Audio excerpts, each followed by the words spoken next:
Γεια σας, καλώς ήρθατε σε αυτό εδώ το βίντεο. Όπως καταλάβατε από τον τίτλο, θα μιλήσουμε για την αντιμετώπιση της αρνητικής κριτικής και πώς εγώ, ας πούμε, την αντιμετωπίζω στο βαθμό που μπορώ, έτσι, δηλαδή στο βαθμό που μπορώ και το κάνω. Θα μου πείτε γιατί επέλεξα αυτό το θέμα και θα έχετε δίκιο. Ο λόγος λοιπόν που το επέλεξα είναι ότι σαν άνθρωπος γενικότερα κάπως τραβάω ίσως ή προκαλώ κάπως ανθρώπους που έχουν την ανάγκη να κρίνουν έντονα και έτσι αρνητικά άλλους ανθρώπους. Αυτούς τους ανθρώπους λοιπόν κάτι τους προκαλώ και έτσι μπαίνουν στη διαδικασία να κάνουν αυτό ακριβώς για το οποίο έχουν ανάγκη να κάνουν. Δηλαδή να κρίνουν κάποιον με έναν αρνητικό τρόπο, έως και προσβλητικό, ας πούμε, ορισμένες φορές. Έχω πει, ας πούμε, πάρα πολλές φορές και στα βίντεο μου είναι κάτι που δεν έχω κρύψει για εμένα, ότι έχω κάνει, ας πούμε, κάποια χειρουργία στο αριστερό μου το μάτι, το οποίο λόγω ενός ιατρικού λάθους, δηλαδή στο δεύτερο χειρουργείο που έκανε, γιατί έχω γεννηθεί με συγγενή καταράχτη, και είχε και μία τάση το μάτι να πηγαίνει λίγο δεξιά-αριστερά, από αυτό το παθαίνουν τα παιδάκια όταν είναι μικρά και ανεβάζουν υψηλό πυρετό. Αυτό δεν είχε να κάνει με το συγγενή καταράχτη, είχε να κάνει με στραβισμό ο οποίος δημιουργήθηκε κατά τη διάρκεια ενός υψηλού πυρετού. Ήταν μια δηλαδή εγχείρηση ρουτίνας που δεν θα έπρεπε να έχει κάποιες επιπλοκές. Ο γιατρός λοιπόν που ανέλαβε το χειρουργείο αυτό πάνω στο δεν ήξερε ή έκανε κάποιο λάθος ή το δεν ξέρω τώρα, έκανε κάποιο λάθος. Τώρα στην προσπάθεια του να διορθώσει το λάθος του τα έκανε λίγο χειρότερα και μου έκοψε τον κάτω λοστό του ματιού, με αποτέλεσμα το μάτι, έτσι όπως είναι το μάτι μας, ας πούμε, έχει έναν λοστό εδώ, έναν δεξιά, έναν αριστερά και έναν επάνω. Ο κάτω ήταν κομμένος, με αποτέλεσμα το μάτι να κάνει αυτό, δηλαδή να μην έχει σωστή ισορροπία. Έκανα 3 χειρουργία μετά για να μπορέσω να διορθώσω το πρόβλημα και τα λοιπά, και έτσι αυτό είναι το καλύτερο αποτέλεσμα που έχει γίνει, δηλαδή από το λάθος αυτού του γιατρού που έκανε, δηλαδή γεννήθηκα έτσι. Και κανονικά πρέπει να κάνω άλλο ένα χειρουργείο, αλλά εγώ φοβάμαι πάρα πολύ τα χειρουργεία γενικότερα, γιατί έχω κάνει αρκετά, έχω κάνει και μια ρήξη χιαστού, παλιότερα χόρευα και έπαθα μια ρήξη χιαστού και έχω κάνει και αυτό, ας πούμε, και έχω κάνει ορισμένα χειρουργία, έχω κάνει και ένα στην πλάτη μου, γι' αυτό έχω και μια ουλή και τα λοιπά. Έχω κάνει κάποια μικροχειρουργία και χειρουργία βαριά. Και έτσι δεν μπαίνω εύκολα στη διαδικασία να κάνω χειρουργείο. Να φανταστείτε ότι έχω και ένα πρόβλημα, ας πούμε, με την μύτη μου, η οποία δεν μπορώ να ανασάνω καλά. Δηλαδή από εδώ ανασαίνω, από εδώ δεν ανασαίνω τόσο. Όχι, από εδώ δεν ανασαίνω τόσο καλά και από εδώ ανασαίνω καλύτερα. Και κανονικά θα πρέπει να φτιάξω κάποια στιγμή το διάφραγμα και θα είναι και ένα πάρα πολύ ωραίο αποτέλεσμα που μου έχουν πει, ρε παιδί μου, αλλά και πάλι δεν θέλω να μπω στη διαδικασία αυτή, δηλαδή φοβάμαι την άρκωση, φοβάμαι το χειρουργείο, φοβάμαι το γιατρό, φοβάμαι το μετά που με τρομάζει ακόμα περισσότερο. Γενικότερα οτιδήποτε έχει να κάνει με μαχαίρι, ψαλίδι, αυτά δεν μπορώ, φοβάμαι. Τέλος πάντων, δεν είναι εκεί το θέμα μας όμως. Το θέμα είναι ότι γενικότερα οι άνθρωποι που έτσι έχουν έτσι ένα κάτι με μένα, πάντα θα το χρησιμοποιούσαν ως ένα μέσο για να μπορέσουν να με προσβάλλουν πολλές φορές. Και μου φαινόταν πάντα πάρα πολύ περίεργο, γιατί δεν ήταν κάτι που είχα επιλέξει, ας πούμε, η ίδια και ήταν μια επιλογή δική μου, ήταν κάτι που δεν θέλω, το πήρα. Το ότι, ας πούμε, νομίζω περισσότερο ενοχλούσε το γεγονός ότι εγώ μπορούσα και το είχα, ας πούμε, ξεπεράσει μέσα μου σαν θέμα οπτικό και σαν πρόβλημα, όπως το βλέπανε οι ίδιοι, και το αντιμετώπιζα σαν ένα «οκ, συνέβη και αυτό, κλάιν, ξέρω εγώ, δεν με ενοχλεί τώρα, πλέον το έχω συνηθίσει, συνηθίστε το κι εσείς», ξέρω εγώ. Δηλαδή έτσι το αντιμετώπιζα πάντα στη ζωή μου και ποτέ δεν ένιωσα έτσι, πώς να το πω, ότι είναι κάτι τόσο σοβαρό, εκτός από ορισμένες περιπτώσεις που κάποιος θα το έλεγε πολύ έντονα για να μου το προσάψει ως κάτι όντως πολύ σοβαρό, που δεν το θεωρώ εγώ, ρε παιδί μου. Δηλαδή εγώ δεν το ένιωσα ποτέ έτσι, από αυτή την πλευρά. Δεν το είδα ποτέ έτσι. Δεν μου δημιούργησε, να πω την αλήθεια, και ποτέ κάποιο πρόβλημα. Δηλαδή δεν μου δημιούργησε ποτέ κάποιο πρόβλημα κοινωνικό. Δεν ένιωσα ποτέ μειωτικά σε μια ομάδα ανθρώπων ή σε μια παρέα ή στο φλερτ ή στο οτιδήποτε. Δεν ένιωσα ποτέ μου μειωτικά και έτσι δεν είχα κάποια αρνητική εικόνα για τον εαυτό μου. Τέλος πάντων, όταν ξεκίνησα το κανάλι μου στο YouTube, παρατήρησα ότι οι περισσότεροι άνθρωποι, κυρίως γυναίκες, θα το χρησιμοποιούσαν έτσι ως μέσο για να μπορέσουν να με προσβάλλουν. Και γίνεται αυτό πολύ έντονα μέχρι και σήμερα, είτε σε μηνύματα προσωπικά, είτε σε σχόλια και τα λοιπά, και είναι λίγο... όταν το βλέπω, να πω την αλήθεια, πολλές φορές θα μπω στη διαδικασία να απαντήσω, γιατί έχω και αυτό το μικρόβιο του θέλω να δω λίγο πώς σκέφτεται ο άλλος, πού θα το πάει, γιατί είναι έτσι δομημένος. Δηλαδή έχω και το μικρόβιο αυτό της έρευνας μέσα μου και με ελκύει λίγο αυτό το πράγμα, το κομμάτι αυτό το ανθρώπινο που λειτουργεί έτσι. Δηλαδή μου κάνει αίσθηση και περιέργεια και γι' αυτό πολλές φορές θα μπω στη διαδικασία να το ερευνήσω. Και τι έχω παρατηρήσει? Έχω παρατηρήσει λοιπόν ότι αυτοί οι άνθρωποι που έτσι χρησιμοποιούν ένα μέσο τέτοιου είδους, όπως ότι έχεις μεγάλα αυτιά, παράδειγμα, που δεν τα επέλεξες, ή ότι έχεις μεγάλη μύτη, ή ότι έχεις αυτό το θέμα, ή ότι το οτιδήποτε, δεν ξέρω τώρα τι μπορεί να είναι. Όταν λοιπόν οι άνθρωποι χρησιμοποιούν ένα μέσο τέτοιο που έχει να κάνει με την εμφάνισή σου, για να μπορέσουν να σε χαρακτηρίσουν και να σε μειώσουν και να σε προσβάλλουν, έχω την εντύπωση ότι αυτοί οι άνθρωποι νιώθουν πολύ άσχημα με τον δικό τους εαυτό και δεν έχουν έρθει ποτέ σε πραγματική αρμονία με τον εαυτό τους.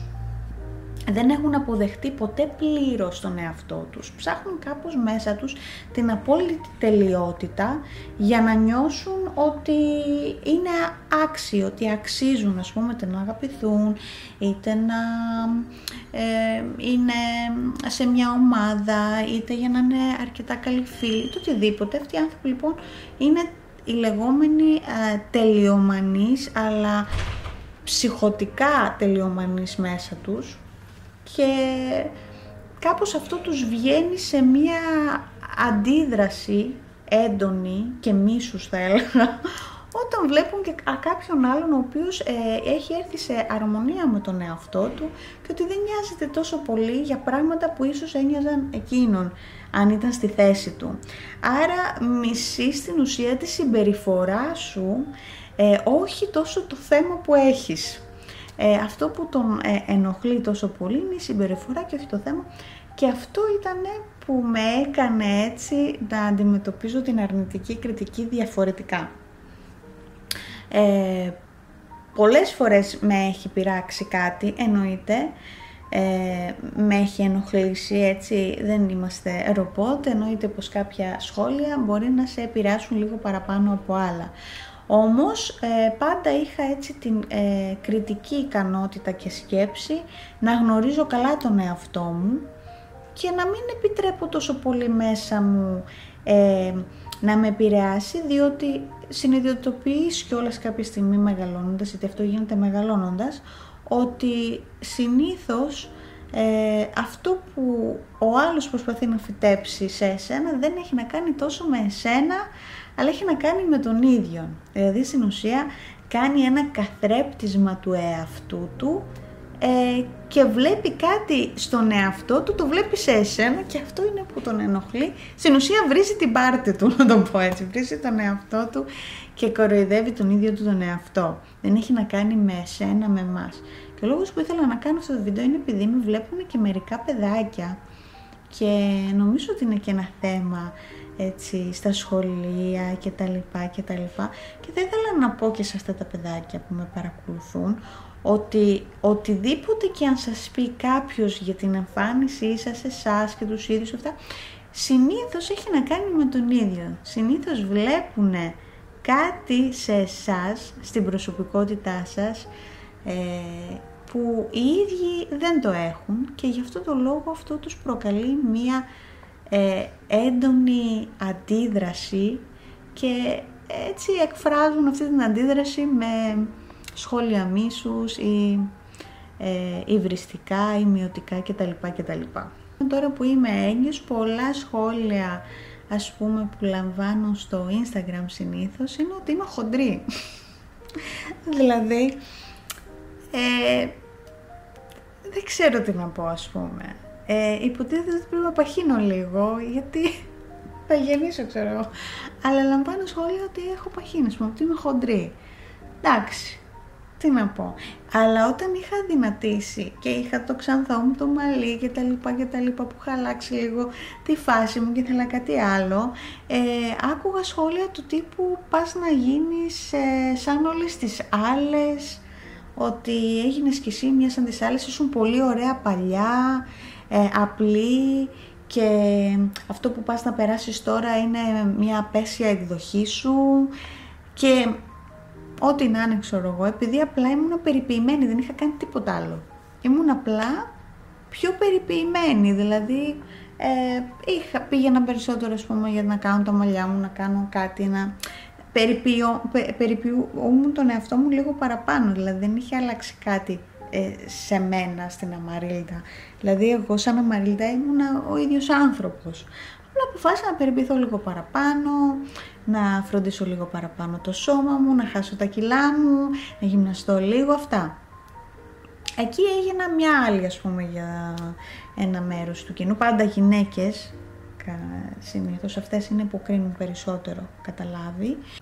Ότι έχω αλλάξει πολύ, ότι αυτό που πάω να πλασάρω είναι πολύ άσχημο, πολύ κακό, και ότι δεν θα έπρεπε να είμαι έτσι, και ότι είμαι μητέρα και ντροπή μου. Και δεν μπορώ να καταλάβω για την ντροπή μου από τη στιγμή που είμαι μητέρα. Δηλαδή, μία μητέρα δεν μπορεί να είναι περιποιημένη και όμορφη και να νιώθει ωραία με τον εαυτό της. Μία μητέρα, ας πούμε, που φροντίζει τον εαυτό της και προσπαθεί να δείξει και την θηλυκή της πλευρά, είναι μία πρόστιχη γυναίκα. Ήθελα να το κάνω αυτό το βιντεάκι, δεν ξέρω γιατί. Ίσως επειδή μπήκα λίγο στο τρυπάκι, μπορεί να φταίνε και οι ορμόνες μου, δεν ξέρω. Μπήκα λίγο σε αυτό το τρυπάκι, γιατί αισθάνθηκα ότι είναι λίγο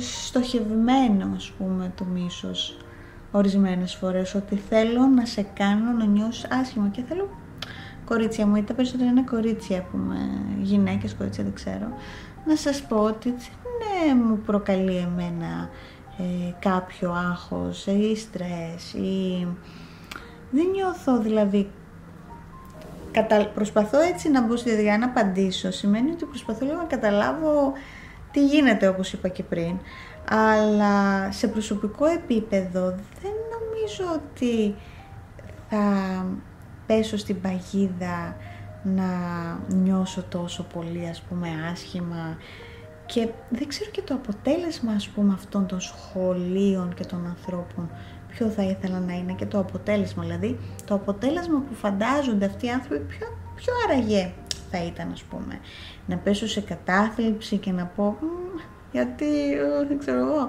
να παρατήσω τα πάντα στη ζωή μου επειδή εσύ ο ένας και μοναδικός αποφάσισες να με προσβάλλεις και να με κρίνεις σε αυτό το βαθμό. Ποιο ακριβώς θα ήταν το αποτέλεσμα που θα σε ικανοποιούσε, ας πούμε. Νομίζω ότι τελικά αυτοί οι άνθρωποι είναι άνθρωποι ψυχικά άρρωστοι, είναι άνθρωποι που έχουν πολλά θέματα, χρήζουν βοήθειας, καθαρά και ξεκάθαρα και καλό είναι να τους αποφεύγουμε. Άρα ένας τρόπος να μπορέσεις να ανταπεξέλθεις σε τέτοιου είδους σχόλια είναι να τα αποφύγεις. Εν τέλει έχω έρθει σε αυτό το συμπέρασμα ότι καλό είναι να τα αποφεύγεις και να μην μπαίνεις καν στη διαδικασία να αλληλεπιδράσεις, γιατί χάνεσαι μέσα στη συζήτηση, ξεχνάς τις συζήταγες και εν τέλει δεν θα βρεις ποτέ άκρη. Δηλαδή δεν πρόκειται ποτέ αυτός ο άνθρωπος να κάνει συζήτηση, θέλει απλά να σε ακυρώσει. Άρα η συζήτηση θα είναι προκειμένου να σε ακυρώσει. Δηλαδή δεν είναι ένας όριμος άνθρωπος που θα κάνει μια συζήτηση για να μπορέσετε να βρείτε μια λύση. Είναι ένας άνθρωπος ο οποίος θέλει απλά να βγει από πάνω, να σε ακυρώσει και να εν τέλει να πετύχει το στόχο του που είναι να σε εξοργήσει, δεν ξέρω εγώ τι. Λοιπόν, αυτό το σύντομο βιντεάκι ήθελα να κάνω σήμερα. Ίσως επειδή έλαβα κάποια μηνυματάκια που ίσως ήταν λίγο περίεργα. Γι' αυτό μπορεί να ήθελα τόσο πολύ να το κάνω.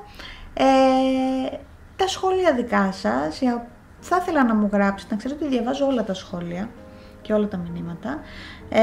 Θα ήθελα να μου γράψετε στα σχόλια και τις δικές σας εμπειρίες και να τις μοιραστείτε, γιατί τα διαβάζουν και άλλα άτομα και έτσι μπορούν να ταυτιστούν, να βοηθήσει το ένα στον άλλον κτλ. Είναι ωραίο αυτό να γίνεται. Και γενικότερα συνεχίστε να μου στέλνετε τα μηνύματά σας. Εγώ τα διαβάζω όλα και μου αρέσει πάρα πολύ να τα διαβάζω. Δεν είναι όλα τα μηνύματα αρνητικά όπως σας είπα, έτσι. Έχω λάβει και πάρα πολύ αγάπη από το κοινό και πάρα πολύ όμορφα μηνύματα και πάρα πολύ ωραία, έτσι. Δεν είναι μόνο τα αρνητικά, είναι και τα θετικά. Βέβαια αυτή η δουλειά, το YouTube, η έκθεση και αυτά έχει και τις δύο πλευρές, έτσι. Έχει και την πλευρά που θα σε κρίνουν αυστηρά, έχει και την πλευρά που θα σε αγαπήσουν και θα ταυτιστούν μαζί σου. Δεν μπορούμε να έχουμε μόνο τη μία πλευρά, προφανώς, έτσι. Αλλά ήθελα έτσι να δω λίγο πώς θα σας περάσω το γεγονός ότι αν συμβαίνει και σε εσάς ορισμένες φορές στη ζωή σας να σας κρίνουν έτσι με έναν αρνητικό τρόπο και τα λοιπά και σας ενοχλεί και σας πληγώνει. Δεν χρειάζεται να σας πληγώνει και να σας ενοχλεί, διότι δεν υπάρχει λόγος. Αυτοί οι άνθρωποι κάνουν ακριβώς αυτό που κάνουν για τους δικούς τους προσωπικούς λόγους, δεν αφορά εσάς. Γι' αυτό ήθελα να το κάνω, γιατί όπως σας είπα μπήκα και εγώ σε αυτό το τρυπάκι και δεν αξίζει να μπαίνεις σε τέτοια τρυπάκια. Πρέπει απλά να ξεκόβεις κατευθείαν. Λοιπόν, αυτό είναι το βιντεάκι το σημερινό. Ελπίζω να σας άρεσε. Αύριο θα κάνουμε vlog έκπληξη, πολύ ωραίο vlogάκι. Θα σας δείξω αύριο και την κυλίτσα μου πόσο μεγάλωσε, γιατί έχω φουσκώσει αρκετά. Να σας πω ότι μπήκα σε αυτή την εγκυμοσύνη 53 κιλά και είμαι 62. Έχω πάρει κιλά, πολλά, ισχύει. Και αυτά λοιπόν, αύριο θα σας δείξω και την κυλίτσα μου και θα κάνουμε πολύ ωραίο vlogάκι και θα σας αρέσει πάρα πολύ και είναι και ένα vlog έκπληξη. Σας αγαπώ πολύ, σας στέλνω τα φιλιά μου, την αγάπη μου, να προσέχετε τον εαυτό σας, να φροντίζετε την ψυχική σας υγεία και να ξέρετε ότι όπως η ψυχική μας ηρεμία είναι πραγματικά το πιο σημαντικό πράγμα και οφείλουμε να την προστατέψουμε πραγματικά, γιατί είμαστε υπεύθυνοι για την ψυχική μας ηρεμία. Τα φιλιά μου, την αγάπη μου και θα τα πούμε αύριο. Φιλάκια πολλά. Γεια σας.